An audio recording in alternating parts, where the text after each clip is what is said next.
Mutiara Hikmah. Ihdar al-jadal al-Bizanti. Hindarilah perdebatan gaya Bizantium. Hindarilah perdebatan gaya Bizantium. Ay al-jadal al-akim. Maksudnya adalah perdebatan yang gak ada manfaatnya, perdebatan yang mandul. Awidh dhail, perdebatan yang sangat remeh, perdebatan yang gak ada nilainya sama sekali. Faqad kana al-Bizantiyun, dulu orang-orang Bizantium, yatahawaruna fi jinsil malaikah, mereka itu memperdebatkan, membahas tentang malaikat itu jenis kelaminnya apa. Wal aduwu fi abwabi baldatihim hatta dahamahum, padahal musuh itu telah berada di pintu negeri mereka, di pintu gerbang negeri mereka, sampai musuh itu akhirnya menghancurkan mereka. Wa kadzal jadal adh-dhailu yasuddu 'anis sabil. Demikianlah perdebatan tanpa makna, perdebatan tanpa isi, itu hanya akan menghalangi orang dari jalan Allah. Wa hadiyus salaf, dan petunjuknya salafun salih, al-kaffu an kathratil khisam wal jidal, menahan diri dari banyak bertengkar dan banyak berdebat. Wa anna tawassu'a fihi min qillatil wara, dan orang itu sering berdialog, sering berdebat, itu menunjukkan kurangnya kewaraan. Kama qala al-Hasan, tatkala sebagaimana dikatakan oleh Hasan al-Basri, idz sami'a qauman yatajadalun, tatkala beliau mendengar ada orang-orang itu berdebat, yakni beliau mengatakan haula imallul ibadah, orang-orang itu bosan ibadah. Wa khaffa alaihimul qaul, akhirnya mereka mudah untuk sekedar ngomong-ngomong saja. Wa qalla wara'uhum, yakni sangat sedikit wara' mereka. Fatakallamu, akhirnya mereka pun hanya bisa berbicara. Rawahu Ahmad, diriwayatkan oleh Imam Ahmad fi Zuhdi dalam kitab Az-Zuhd, wa Abu Nuaim, dan Abu Nuaim al-Asfahani fil Hilyati dalam kitab Al-Hilyah. Faridan azani Allahu yani wa iyyakum. Ilmu itu ada ilmu yang mengetahuinya itu manfaat dan tidak mengetahuinya itu madharat. Dan itu adalah ilmu-ilmu syar'i, ilmu-ilmu agama, yang kalau kita mengetahui itu sangat manfaat, kalau tidak kita ketahui maka itu madharat.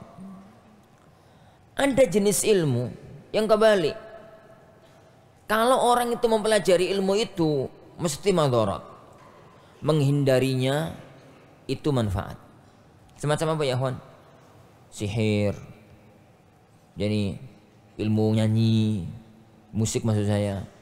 Ilmu-ilmu itu ilmu yang mengetahuinya madarat dan menghindarinya manfaat. Ada jenis ilmu yang ketiga. Ilmu itu seandainya nggak tahu, nggak ada masalahnya, nggak ada bahayanya, nggak ada madaratnya. Tapi seandainya tahu, bisa jadi ada manfaatnya, bisa jadi nggak ada manfaatnya. Tahu bisa jadi nggak manfaat dan anggaplah manfaat, tapi tidak mengetahuinya tidak membahayakan. Dan kalau dibahas itu tidak akan ketemu ujung dan pangkalnya. Ilmu-ilmu jenis yang ketiga ini namanya fudulul ilm, ilmu-ilmu sisa, lebihan ilmu. Lebihan ilmu. Ilmu-ilmu semacam itu para ulama kita wanti-wanti kepada kita untuk tidak tersibukkan diri dengan ilmu-ilmu semacam itu. Gambarannya ya akhwatiddin azani Allah wa iyyakum. Allah Subhanahu wa taala menyebutkan tentang Nabi Musa bahwasanya beliau itu punya tongkat. Tongkat yang dipakai untuk gembalakan kambing, yang dipakai untuk ini, dipakai untuk itu. Kemudian tongkat itulah yang kemudian menjadi salah satu mukjizatnya beliau tatkala dilempar menjadi ular. Kemudian ada orang itu membahas tongkatnya Nabi Musa itu dari kayu apa? Kayu jati apa kelengkeng? Ini apa rando? Ini apa waru atau apa? Itu dibahas, dicari dalilnya, didiskusikan, diperdebatkan sampai elek. Saya katakan, mengetahui tongkat Nabi Musa itu dari kayu apa, gak ada manfaatnya. Anggaplah ada manfaatnya, gak ngetahui, gak ada madorotnya toh. Gak mengetahui, gak ada madorotnya. Itu fudulul ilm. Kenapa? Karena Allah tidak menyebutkan secara tegas. Rasulullah SAW tidak menyebutkan secara tegas. Maka jangan kemudian kita sibukkan membahas masalah-masalah semacam itu tatkala kemudian tata cara wudhu aja belum becus, fikih sholat aja nggak tembus, ribut membahas masalah-masalah yang semacam itu. Rabbuna Jalla wa'ala mengatakan tentang kisah Bani Israel, tentang kisah seekor sapi. Pada waktu ada orang yang mati di tengah-tengah mereka, fadribuhu biba'dhiha, pukullah orang yang mati itu dengan sebagian dari anggota badan sapi tersebut. Anggota badannya itu apa yuk? Kepalanya, tanduknya, ekornya, kakinya, ususnya, dagingnya gitu. Membahas semacam itu tuh manfaatnya apa? Anggap ada manfaatnya. Jadi manfaatnya apa? Enggak ada. Anggaplah ada manfaatnya. Enggak ngetahui, enggak ada masalah kok. Enggak mengetahui, enggak ada masalah. Jangan sibukkan diri untuk membahas, menelaah masalah-masalah semacam itu. Setelah tahu, toh kenapa? Jadi setelah tahu juga ada urusan apa? Enggak ada masalah. Baik. Sebagaimana mariwatin azani Allah wa iyyakum, pohon buah yang Allah melarang Nabiullah Adam untuk memakan tatkala di surga, itu buah apa? Keres apa doro? Apa-apa? Allah Subhanahu wa taala hanya melarang untuk mendekati sebuah pohon. Dan tidak pernah ada keterangan dengan jelas pohon itu pohon apa. Maka mengetahuinya nggak ada manfaatnya.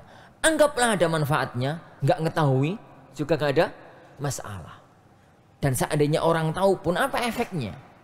Ilmu-ilmu yang semacam itu ya akhwan, jangan terlalu disibukkan diri kita untuk memperdalam, apalagi memperdebatkan, mendiskusikan sampai sekali dua kali pertemuan membahas masalah-masalah yang semacam itu. Harus berdebat, mana lebih dulu, ayam atau telur? Ayam telur, ayam telur, ayam telur. Geger gitu ya. Nek ayam yo napo, nek telur yo napo. Kalau ayam tuh kenapa? Apa manfaatnya? Kalau telur apa manfaatnya? Tatkala banyak ilmu-ilmu agama, ilmu-ilmu syar'i yang itu masih belum sempat kita mempelajarinya. Lah, dulu ada satu negeri, satu peradaban itu yang masyarakatnya senang banget bahas masalah kayak gitu itu. Memperdebatkan ayam dengan telur, memperdebatkan malaikat itu jenis kelaminnya apa itu laki-laki atau perempuan, memperdebatkan jin itu tatkala nikah pakai wali apa enggak. Ini dan macam-macamnya, memperdebatkan nama-nama para sahabat yang dari jin itu siapa saja. Ini. Dan macam-macam yang semacam itu. Ada dulu orang-orang yang semacam itu, mereka adalah orang-orang Bizantium. Makanya beliau mengistilahkan di sini dengan al-jadal al-Bizanti, perdebatan ala negeri Bizantium, memperdebatkan satu permasalahan yang setelah diperdebatkan, apa manfaatnya untuk diperdebatkan? Apa faedahnya untuk diperdebatkan? Hal-hal yang semacam ya akhwan hindari. Istilah negeri kita itu debat kusir. Kusir karo kusir debat. Ini sama-sama nggak punya ilmu. Memperdebatkan masalah-masalah yang tidak ada ujung, tidak ada tidak ada pangkalnya. Lah, adapun kalau perdebatan itu adalah benar-benar punya nilai ilmiah untuk menegakkan kebenaran, untuk meruntuhkan kebatilan, atau untuk mengetahui masalah-masalah yang penting dalam agama, maka itu perdebatan yang diperintahkan oleh Allah Subhanahu wa ta'ala. Rabbuna jalla wa ala berfirman, ud'u ila sabili rabbika bil hikmati wal mau'izatil hasanah wajadilhum billati hiya ahsan. Yani ajaklah mereka ke jalan Tuhanmu dengan hikmah, dengan mau'izah hasanah, dan debatlah dengan mereka dengan cara yang baik. Wajadilhum, Allah memerintahkan untuk berdiskusi, Allah memerintahkan untuk berdebat, Allah memerintahkan untuk berdialog kalau dalam masalah-masalah yang memang diperlukan, yani untuk berdialog. Allahu yani wa iyyakum. Oleh karena itu, dalam dunia fikih itu ada satu disiplin ilmu fikih namanya khilafiyat. Khilafiyat itu istilah zaman sekarang itu namanya muqaranatul madzhab, perbandingan mazhab. Istilah zaman dulu namanya khilafiyat. Yani fikih yang hanya membahas perbedaan antara satu ulama dengan ulama yang lain, kemudian dibahas, didiskusikan, didialogkan untuk mengasah kemampuan ilmiah. Lah, yang semacam itu boleh-boleh aja, nggak ada masalah, karena memang ada nilai ilmiahnya. Jadi karena memang jadi ada nilai ilmiahnya. Jadi sebagian para ulama dulu itu sengaja jadi untuk dialog, sengaja untuk ketemu, sengaja untuk berdiskusi, untuk mengasah kemampuan, jadi kemampuan ilmiah. Kalau semacam itu tidak mengapa, karena ada nilai ilmiahnya dan ada manfaatnya, ada faedahnya untuk kehidupan ilmiah dan amaliyah seorang hamba.